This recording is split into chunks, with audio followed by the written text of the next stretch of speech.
నమో వెంకటేశాయ. గురుర్బ్రహ్మా గురుర్విష్ణుః గురుర్దేవో మహేశ్వరః గురుః సాక్షాత్ పరం బ్రహ్మ తస్మై శ్రీ గురవే నమః. జటిలం చీరవసనం దండకారణ్యవాసినం మునివేషధరం ధ్యాయేత్ అరణ్యే కాండ ఉత్తమే. శ్రీరామచంద్ర పరబ్రహ్మణే నమః. అథ శ్రీమద్ రామాయణే ఆదికావ్యే అరణ్యకాండే చతుర్వింశః సర్గః. తేన శబ్దేన విత్రస్తాః శ్వాపదా వనచారిణః దుద్రువుర్యత్ర నిశ్శబ్దం పృష్ఠతో నవ్యలోకయన్.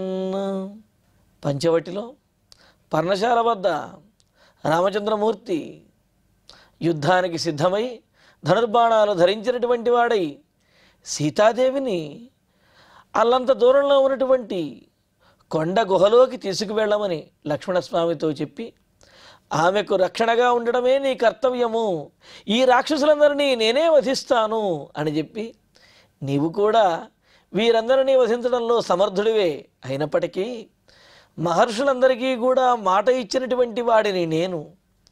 అదేవిధంగా సీతాదేవికి పూర్తిగా నా మీద నమ్మకం వచ్చే విధంగా నా పౌరుష ప్రతాపాలను చూపించవలసినటువంటి వాడిని నేను. కావున లక్ష్మణ, నీవు సీతాదేవిని తీసుకుని గుహలోకి వెళ్ళు. ఇంకో విశేషము, ఆ గుహ ముందు చెట్ల చేత ఆవరించబడి అక్కడ గుహ ఉన్న విషయం కూడా ఎవరికి తెలియనంతగా దట్టంగా ఉన్నదన్నమాట. మరి లక్ష్మణస్వామి ఆ గుహలోకి తీసుకుని వెళ్ళాడు.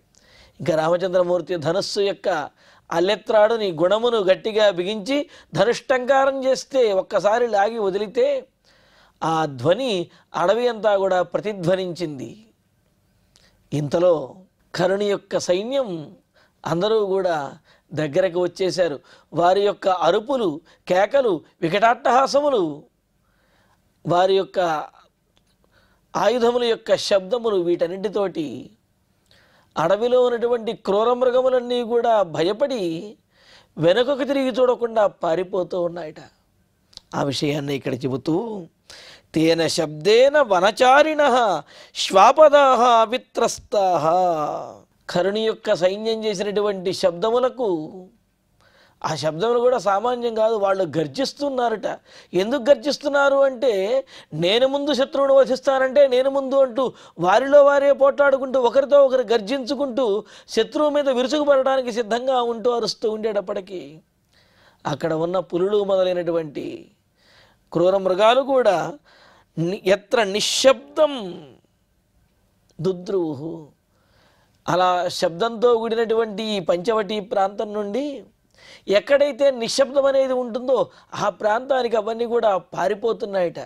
ఎలా పారిపోతున్నాయి అంటే, పృష్ఠతః నవ్యలోకయన్, కనీసం ఒక్కసారి కూడా వెనక్కి తిరిగి చూడకుండా క్రూర జంతువులన్నీ పారిపోతున్నాయి. ఏ జంతువులను చూస్తే మిగతా జంతువులన్నీ కూడా భయపడి పారిపోతాయో, చివరికి ఆ జంతువులే ఈ కరుణి యొక్క సైన్యాన్ని చూసి కనీసం వెనక్కి తల కూడా తిప్పకుండా అవి పారిపోతూ ఉన్నాయి. అంత ఘోరంగా కరుణి యొక్క సైన్యం చేస్తున్నటువంటి వికటాట్టహాసములు, ఆ గర్జనలు అంత భయంకరంగా ఉన్నాయన్నమాట. ఆ తర్వాత తత్వనీకం మహావేగం రామం సముపసర్పతః ధృతనానా ప్రహరణం గంభీరం సాగరోపమం. ధ్వని గురించి చెబుతూ, మహావేగం ధృతనానా ప్రహరణం గంభీరం సాగరోపమం తదనీకం. ఆ సైన్యం ఎలా ఉన్నది అంటే చెబుతూ, మహావేగం, చాలా వేగంగా ఉన్నదిట. వేగంగా ఉన్నటువంటి నది ప్రవహిస్తూ ఉంటే ఏ విధంగా అయితే ఆక్రమిస్తూ ఉంటుందో వరద వచ్చినప్పుడు, ఆ విధంగా ఈ పంచవటి మొత్తాన్ని కూడా కరుణి యొక్క సైన్యము అలాగా ఆవరించేసింది. అలాగే ఆటుపోటులతోటి పోటెత్తినటువంటి సముద్రం ఏ విధంగా అయితే కెరటములతో ఎగసిపడుతూ మీదకి దాడి చేస్తుందో, ఆ విధంగా కరుణి యొక్క సైన్యము ఆ పర్ణశాల మీద దాడి చేయడానికి ఆ విధంగా ముందుకు వస్తున్నారట. అలాగా అనేకమైనటువంటి ఆయుధములు ధరించి చాలా వేగంగా గంభీరం. పైగా అడవి కూడా ఏదైనా మార్గములన్నీ సవ్యంగా ఉన్నాయంటే చాలా గంభీరంగా ప్రవేశించడానికి శక్యము కానిటువంటిది సాగరోపమం, సాగరంతో సమానమైనటువంటిది అన్నారు. అంటే ఇక్కడ ఆ సైన్యము చాలా గంభీరంగా ఉన్నది, అలాగే సముద్రంలాగా గోచరిస్తూ ఉన్నది. ఏ విధంగా అయితే సముద్రములలో సుడిగుండాలు, అదేవిధంగా క్రూరమైనటువంటి జంతువులు, అలాగే ఆ ఎగసిపోయేటువంటి తరంగాలు అలలు ఉంటాయో ఆ విధంగా ఇక్కడ కరుణ యొక్క సైన్యంలో అన్ని రకాలైనటువంటి భయంకరమైనటువంటి రాక్షసులు ఉన్నారన్నమాట. అటువంటి తదనీకం, ఆ సేనా వాహిని, ఆ సైన్యము రామం సముపాసర్పతు, రాముడిని సమీపించింది, రాముడిని చుట్టుముట్టింది ఆ కరుణి యొక్క సైన్యం. రామోపిచారయన్ చక్షు సర్వతోరణ పండిత దదర్శ ఖర సైన్యం తత్ యుద్ధాభిముఖముద్ధితం. మరి రాముడేమైనా సామాన్యుడా? రణపండిత, యుద్ధము చేయటంలో ఆరితేరినటువంటి వాడు, నైపుణ్యం కలిగినటువంటి వాడు అయిన ఆ రామచంద్రుడు కూడా అంటే వీరు ఇంతమంది కలిసి వచ్చి ఎంత ఉత్సాహంగా ఉన్నారో ఒక్కడే నిలబడినటువంటి రాముడు కూడా అంతకు మించినటువంటి ఉత్సాహంగా ధైర్యంగా ఉన్నారట. అది రాముని యొక్క గొప్పతనం. చక్షు సర్వతః చారయన్, తన చూపుని అంతటా కూడా ప్రసరింపజేస్తూ, అంటే సైన్యం అంతటినీ కూడా ఎవరెవరు ఎటు నుంచి దాడి చేస్తున్నారు, ఎటువైపు ఏ విధంగా ఆక్రమిస్తున్నారు అనే విషయాన్ని, ఎంతమంది ఉన్నారనే విషయాన్ని రామచంద్రమూర్తి నిశితమైనటువంటి తన చూపుతోటి అందరినీ కూడా పరికిస్తూ సర్వతః చారయన్, అంతా చూస్తూ యుద్ధాభిముఖం ఉద్ధితం, ఇక యుద్ధం చేయటానికి సిద్ధమైనటువంటి, సన్నద్ధమై సిద్ధంగా ఆయుధములు ప్రయోగించడానికి సిద్ధంగా ఉన్నటువంటి ఖర సైన్యం దదర్శ, ఆ సైనికులందరినీ కూడా, కరుణి యొక్క సైన్యం మొత్తాన్ని రామచంద్రమూర్తి ఒక్కసారి తేరిపారా అందరినీ కూడా చూశాడు. అంటే ఎందుకు ఇంత గొప్పగా చెబుతున్నారు అంటే, అసలు ఆ సైన్యంలో ఉన్నటువంటి కొంతమందిని చూడటానికే అందరూ కళ్ళు మూసుకునేంతగా భయంకరమైనటువంటి వారు ఉన్నారు. అందులో కొంతమంది పాముల వంటి శిరస్సు కలిగిన వాళ్ళు, కొంతమంది అనేక శిరస్సులు కలిగిన వాళ్ళు, భయంకరమైనటువంటి కూరలు కలిగిన వాళ్ళు, కొమ్ములు కలిగిన వాళ్ళు, కళ్ళు కలిగిన వాళ్ళు, ఇలా వారిని వర్ణించారు కదా. అటువంటిది ఆ సైన్యం మొత్తాన్ని కూడా రామచంద్రమూర్తి పరీక్షగా మొత్తం చూస్తూ ఉన్నాడు. అంటే ఎదుటివారి యొక్క బలమును తెలుసుకోవటం అనేది యోధుడి యొక్క లక్షణం. మరి అలాగా రణకోవిదుడైనటువంటి యుద్ధ నీతి, యుద్ధంలో ఆరితేరిన వారైనటువంటి రామచంద్రమూర్తి అందరినీ కూడా ఆ విధంగా చూచాడు. వితత్య చ ధనుర్భీమం తూణ్యోశ్చోద్ధృత్య సాయకాన్ క్రోధమాహరయత్తీవ్రం వధార్థం సర్వరక్షసాం. ధనుస్సుని ఇంతకు ముందే సిద్ధం చేసుకున్నాడు, ఆ అమ్ములుపదిని ధరించాడు రామచంద్రమూర్తి. ఇంకా ఆ అమ్ములుపది నుంచి ఒక బాణమును తీసి సిద్ధం చేస్తున్నాడు ఆయన ప్రయోగించడానికి.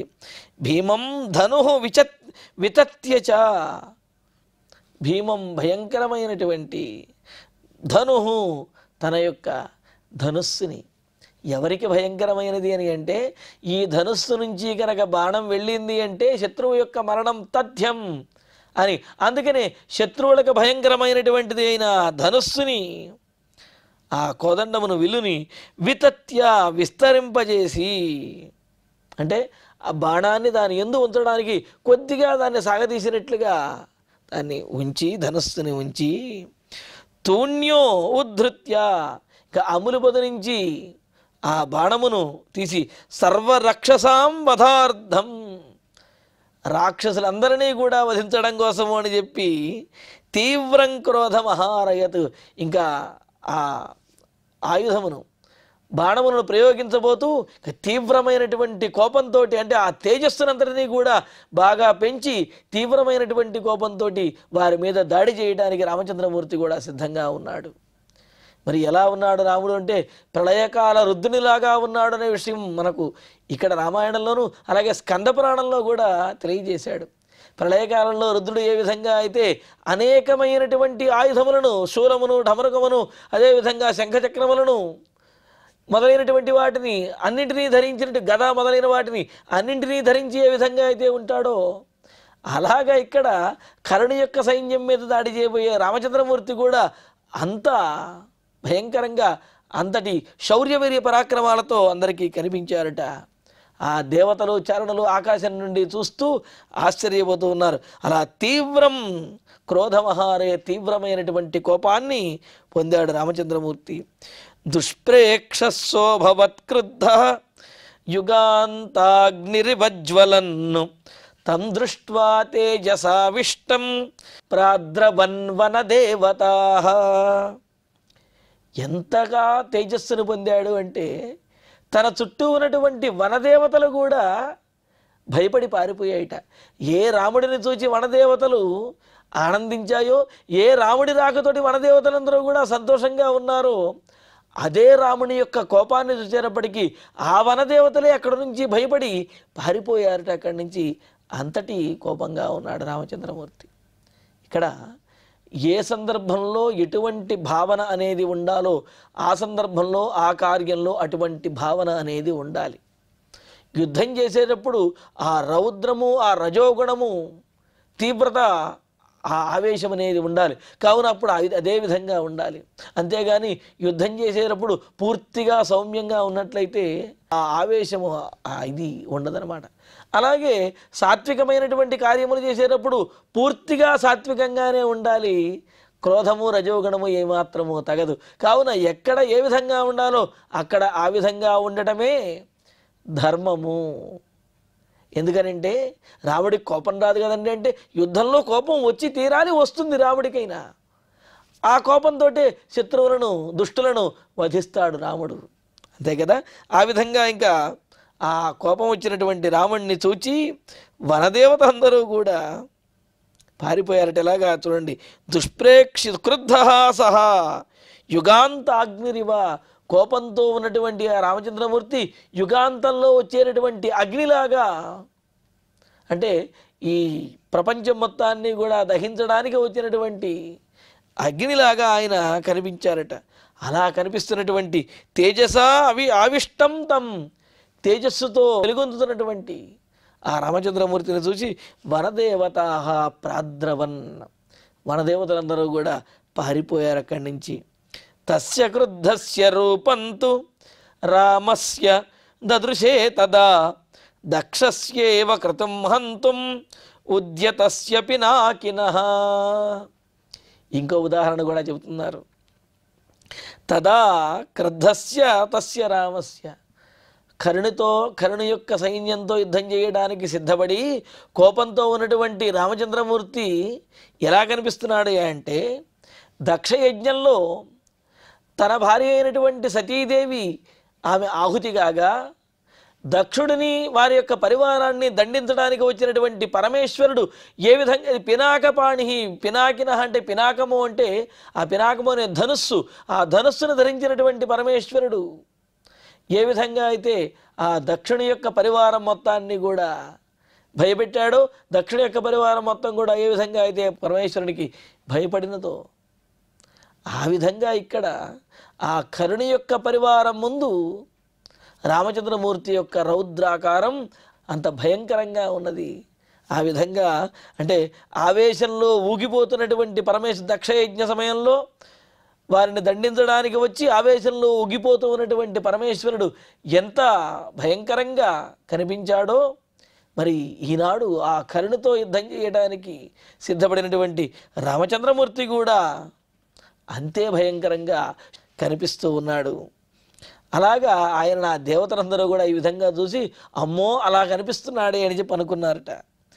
ఆవిష్టం తేజస రామం సంగ్రామ శిరసి స్థితం దృష్ట్వా సర్వాణి భూతాని భయార్తాని ప్రదుద్రువు. ఇలాగా తేజసావిష్ట, తేజస్సు చేత ఒక కొత్త రకమైనటువంటి తేజస్సు, అంటే రాముడిలో ఇటువంటి తేజస్సుని ఇంతకుముందు ఎప్పుడూ కూడా ఎవరూ చూడలేదు. రాముడు చిన్నప్పుడు అలా ప్రసన్నంగా ఉండడము, పితృవాక్య పరిపాలన చేయటము, తల్లుల వద్ద అనునయంగా ఉండడము, భార్య వద్ద సరసంగాను అదేవిధంగా ప్రేమగా ఉండడము, తమ్ముడి వద్ద భ్రాతృప్రేమ చూపించడము, ఈ విధమైనటువంటి రాముడిని అందరూ చూశారు. కానీ ఇలా క్రోధంతో కోపంతో ఉన్నటువంటి రాముడిని ఎవ్వరూ చూడలేదు. అందుకనే రాముడి కోపం ఎలా ఉంటుందో చూద్దామని చెప్పి దేవతలు, గంధర్వులు, సిద్ధులు, రాక్షసులు, అదేవిధంగా ఈ దండకారణ్యంలో ఉన్నటువంటి మునులందరూ కూడా ఆ యుద్ధం చూడడానికి, రాముడి యొక్క పరాక్రమం చూడడానికి వచ్చారనుకున్నాం కదా. వాళ్ళందరూ కూడా రాముడికి ఏదో కోపం వస్తుందనుకున్నాం, కానీ అయ్యో బాబోయ్ ఇంత దారుణంగా ఉంటుందా అని చెప్పి వారు కూడా ఆశ్చర్యంగా చూస్తూ ఉన్నారు. చూస్తూ ఆ విధంగా ఇక్కడ తేజసావిష్ట శిరసి స్థితం రామం, తేజస్సు చేత ఆవరించబడి తేజస్సు యొక్క శిరస్సు యందు ఉన్నాడట. సహజంగా శిరస్సు మీద తేజస్సు ఉన్నది అని అనిపిస్తుంది, కానీ తేజస్సు యొక్క అంచులలో ఉన్నటువంటి వాడిగా కనిపిస్తున్నా, అంటే చాలా గొప్ప తేజస్సుతో కనిపిస్తున్నటువంటి రామచంద్రమూర్తిని చూచి సర్వాణి భూతాని, సమస్తమైనటువంటి ప్రాణులు కూడా భయార్తాని ప్రదుద్రువు, భయంతో పారిపోయారట. సహజంగా అంతే కదండి, ఇంట్లో కూడా చూస్తూ ఉంటాం. తండ్రితోటి ఆటలాడేటటువంటి పిల్లలు కూడా తండ్రికి కోపం వచ్చేటప్పటికీ దూరంగా పరిగెత్తుకు వెళ్ళిపోతారు. ఎందుకు అంటే అమ్మో ఈ కోపంతో మనల్ని ఏం చేస్తాడో అనే భయం అనమాట. అలాగా రాముడి యొక్క దివ్యమంగళ విగ్రహాన్ని చూచి ఆనందించిన వారు, రాముడితో ఉండాలని చెప్పి కోరుకున్నటువంటి వారు, రాముడితో ఇచ్చకములాడినటువంటి వారు, సంచరించినటువంటి ఆ జంతువులు కానివ్వండి, లేకపోతే పరివారం కానివ్వండి, మునులు కానివ్వండి, వాళ్ళందరూ కూడా రాముని యొక్క ఆ క్రోధాన్ని చూచి వాళ్ళు దూరంగా వెళ్ళారట. కేవలం వీరు మాత్రమే కాదు, సమస్తమైనటువంటి ప్రాణులు కూడా రాముని యొక్క కోపాన్ని చూస్తే వారందరూ కూడా భయపడిపోయారట. అందుకనే రాముడి యొక్క లక్షణములు చెబుతూ అయోధ్యకాండలో మొదట్లోనే చెబుతారు. అదేవిధంగా బాలకాండలో కూడా కాలాగ్ని సదృశ క్రోధే క్షమయా పృథివీ సమహ అని చెప్పి చూడండి, దేనికి దానికే రాముడు ఉత్తమమైనటువంటి సీమ అన్నమాట. కోపంలోనేమో ప్రళయకాలాగ్నిలా ఉంటాడు అని చెప్పి అన్నారు, మరి క్షమాగుణంలోనేమో భూదేవిలాగా ఉంటాడు అని చెప్పి, అంటే అటు క్షమాగుణంలోనూ ఉత్తమమైనటువంటి వాడు, ఇటు కోపంలో కూడా ఆయనను మించినటువంటి వాడు ఎవరు లేరు. అందుకనే భయార్తాని ప్రదుద్రువు, భయంతో సమస్తమైన ప్రాణులు కూడా గతగత వణుకుతూ దూరంగా పారిపోతూ ఉన్నాయి. తత్కార్ముకైరాభరణైర్ధ్వజైశ్చ తైర్మర్మభిశ్చాగ్నిసమానవర్ణైః బభూవ సైన్యం పిశితాశనానాం సూర్యోదయే నీలమివాభ్రబృందం. అవునండి, సమస్తమైన ప్రాణులు పారిపోతున్నాయి, కానీ మరి ఈ రాక్షసులు అక్కడే యుద్ధం చేయడానికి వచ్చారు కదా అంటే, ఆ రాక్షసులు కరుణ చేత ప్రేరేపించబడినటువంటి వారు. అదేవిధంగా వారికి ఆ విచక్షణా జ్ఞానం అనేది లేదు. మూర్ఖంగా ఆ మాటలు విని దాడి చేయటము తప్ప వారికి ఇది ప్రమాదమా కాదా అని, అంటే వారికి జరిగే ప్రమాదం గురించి కూడా తెలియలేనటువంటి మూర్ఖులు వారన్నమాట. అందులోనూ పరాక్రమం కూడా కలిగినటువంటి వారు. అందుకనే వారెవరూ వెనుకడుగు వేయటం లేదు, ఆయుధములన్నీ కూడా సిద్ధం చేసుకుని ఉన్నారు. ఇంకా పిశితాశనానాం తత్సైన్యం, పిశితము అంటే మాంసము, పచ్చి మాంసము అని అర్థం. అలాగా పచ్చి మాంసాన్ని పీక్కు తినేటటువంటి వారైన ఆ రాక్షసుల యొక్క సైన్యము తైహి కార్ముకైః ఆభరణైః ధ్వజైశ్చ, వారు కూడా అనేకమైనటువంటి కార్ముకములు అంటే ధనుస్సులు, అలాగే ధ్వజములు, అగ్నితో సమానమైనటువంటి వారి యొక్క కవచములు, ఇవన్నీ కూడా ధరించినటువంటి వారై సూర్యోదయే నీలం బృందమివ, సూర్యోదయ సమయంలో ఆకాశంలో వచ్చినటువంటి మేఘముల వలె, సూర్యుడిలాగా రాముడు ఒక పక్కన ఉంటే ఆకాశంలో మేఘముల వలె వారందరూ కూడా మరొక పక్క రాముడి మీద దాడి చేయటానికి వచ్చారు. ఇక్కడ రాముడిని సూర్యుడితో పోల్చడము, వీరిని కమ్మినటువంటి ఆక్రమించినటువంటి మేఘములతో పోల్చడంలో ఉద్దేశం ఏమిటి అంటే, ఆకాశంలోకి మేఘములు వస్తాయి. ప్రచండమైనటువంటి వాయువు గనక వీచింది అంటే మేఘములన్నీ కూడా అక్కడి నుంచి వెళ్ళిపోతాయి. కానీ సూర్యుడి యొక్క కాంతి శాశ్వతంగా ఉంటుంది. అది ప్రాతకాలం నుండి ఇంకా పెరుగుతూ ఉంటుందన్నమాట. మరి అలాగ ఇక్కడ సూర్యుడు ఉదయించినప్పుడు ఆ సూర్యోదయం యొక్క కాంతిని ఆపటానికి వచ్చినటువంటి అభ్రబృందమివ మబ్బుల యొక్క సమూహములాగా బభూవ ఆ రాక్షసుల యొక్క సైన్యము కనిపిస్తూ ఉన్నది. రామచంద్రమూర్తి ఏమో తేజస్సును మరింతగా పెంచుతూ వారి మీద యుద్ధం చేయడానికి ధనుర్బాణాలు ధరించి బాణమును ఆ ధనుస్సు యందు సంధించి సిద్ధంగా ఉన్నారు. వారు కూడా ఇంకా రాముడి మీద దాడి చేయడానికి సిద్ధపడుతూ ఉన్నారు. దీనితోటి మనకు 24వ సర్గ పూర్తవుతున్నది. తత్కార్ముకైరాభరణైర్ధ్వజైశ్చ తైర్వర్మభిశ్చాగ్నిసమానవర్ణైః బభూవ సైన్యం పిశితాశనానాం సూర్యోదయే నీలమివాభ్రబృందం. ఇత్యార్షే శ్రీమద్ రామాయణే ఆదికావ్యే అరణ్యకాండే 24వ సర్గః. ఇక ఇప్పుడు శ్లోకాలను పారాయణ చేసుకుందాము. తేన శబ్దేన విత్రస్తాః శ్వాపదా వనచారిణః దుద్రువుః యత్ర నిశ్శబ్దం పృష్ఠతో నవ్యలోకయన్ తత్వనీకం మహావేగం రామం సముపసర్పత ధృతనానా ప్రహరణం గంభీరం సాగరోపమం రామోపి చారయన్ చక్షుః సర్వతోరణపండితః దదర్శ ఖరసైన్యం తత్ యుద్ధాభిముఖముద్ధితం వితత్య చ ధనుర్భీమం తూణ్యోశ్చోద్ధృత్య సాయకాన్ క్రోధమాహరయత్తీవ్రం వధార్థం సర్వరక్షసాం దుష్ప్రేక్షస్సోభవత్క్రుద్ధః యుగాంతాగ్నిరివజ్వలన్ తం దృష్ట్వా తేజసా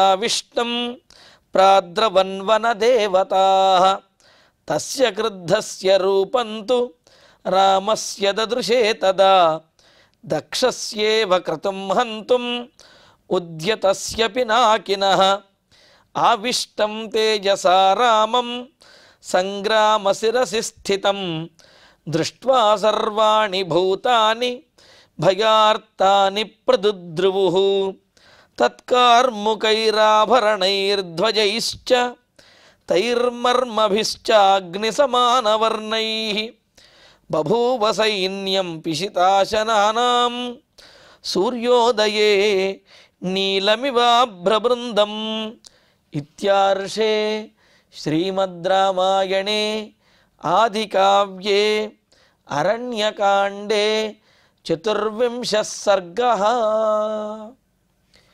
ఇప్పుడు క్షమాప్రార్థన మంగళాంతంగా ఈ కార్యక్రమాన్ని పరిపూర్ణం చేసుకుందాం. యదక్షరపదభ్రష్టం మాత్రాహీనం తు యద్భవేత్ తత్సర్వం క్షమ్యతాం దేవ నారాయణ నమోస్తుతే.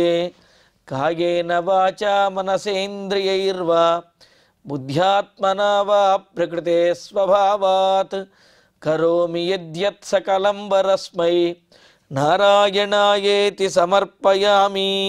శ్రియః కాంతాయ కళ్యాణ నిధయేర్ధినాం శ్రీవేంకట నివాసాయ శ్రీనివాసాయ మంగళం.